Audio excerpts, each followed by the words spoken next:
প্রেমিককে বিয়ে করার জন্য স্বামীকে হত্যা করেছেন স্ত্রী খুশনাহার। দীর্ঘ পরিকল্পনার পর স্বামী আল ইমরানকে নিয়ে পর্যটক হিসেবে গত রোববার জাফলংয়ের একটি রিসোর্টে ওঠেন খুশনাহার। রাতে সুযোগ বুঝে ঘুমের ওষুধ খাইয়ে স্বামীকে অচেতন করেন। এরপর প্রেমিক মাহিন ও তার বন্ধুদের সহযোগিতায় ইমরানকে হত্যা করে পালিয়ে যায় খুশনাহার ও তার প্রেমিক। সিলেট থেকে হোসেন আহমদ সুজাদের তথ্য ছবিতে বিস্তারিত ডেস্ক রিপোর্টে।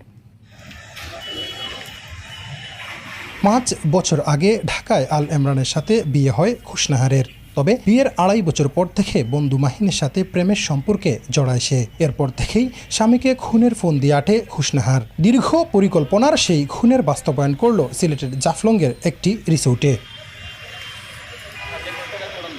গত রোববার পর্যটক সেজে ইমরানকে নিয়ে সিলেটের জাফলংয়ের একটি রিসোর্টে ওঠেন খুশনাহার। ওই রাতেই প্রেমিক ও তার 2 বন্ধুকে নিয়ে স্বামীকে প্রথমে অচেতন ও পরে শ্বাস রোধ করে হত্যা করে পালিয়ে যায় তারা। কেউ যাতে খুনিদের চিনতে না পারে সেজন্য রিসোর্টের সিসিটিভি ক্যামেরা অন্যদিকে সরিয়ে দেয় হত্যাকারীরা। সিলেটের পুলিশ সুপার জানান, হত্যায় সহযোগী মাহিন ও তার 2 বন্ধু আশেপাশেই ছিল। হত্যার পর মরদেহ রিসোর্টের পাশে ড্রেনে পাথর চাপা দিয়ে দেশের বিভিন্ন জেলায় পালিয়ে যায় হত্যাকারীরা। ইতোমধ্যে গ্রেফতার করা হয়েছে তাদের। সন্দেহভাজন স্ত্রী, যাকে আমরা প্রধান সাসপেক্ট করছি, তার নাম হচ্ছে খুশনাহার। তাকে গ্রেফতার করেছি।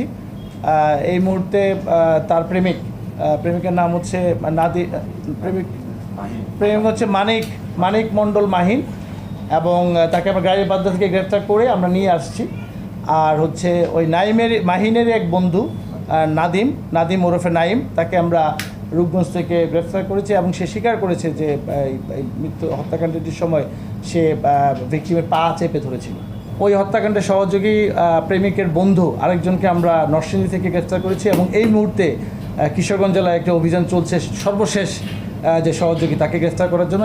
তাকে গ্রেফতার করলে এই খুনের সাথে জড়িত 4 জনকে, ইতিমধ্যে আমরা 3 জনকে গ্রেফতার করেছি, এবং চতুর্থ জনকে গ্রেফতার এই মুহূর্তে আমার পুলিশ অভিযান চালাচ্ছে কিশোরগঞ্জের বাজিতপুরে।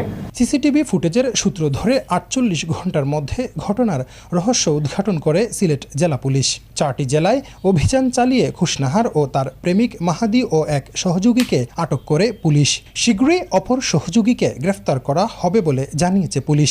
আটককৃত আসামিরা আদালতে 164 ধারায় জবানবন্দি দেওয়ার কথা রয়েছে। ঘটনার সম্পূর্ণ রহস্য আমরা উদ্ঘাটন করেছি, এবং অপরাধীরা আদালতে 164 ধারায় স্বীকারোক্তিমূলক জবানবন্দি দেওয়ার প্রক্রিয়ায় রয়েছে, এবং তারা নির্দ্বিধায় স্বীকার করেছে যে এই হত্যাকাণ্ডটি তারা ঘটিয়েছে, এবং কে কীভাবে হত্যাকাণ্ডটি ঘটেছে সেটা সম্পূর্ণ বিস্তারিত বর্ণনা দিয়েছে।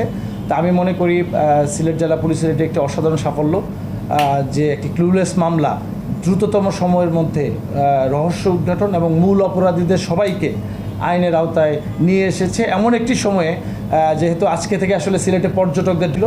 আমি আপনাদেরকে প্রতি কৃতজ্ঞতা জানাতে চাই যে আপনারা এই বিষয়টি নিয়ে খুব বেশি নেতিবাচক রিপোর্ট করেন। হোসেন আহমদ সুজাত, দেশ টিভি, সিলেট। রহস্যটি উদ্ঘাটন করার জন্য, এবং আমরা সেটা করতে পেরেছি আপনাদের সহযোগিতায়। ধন্যবাদ।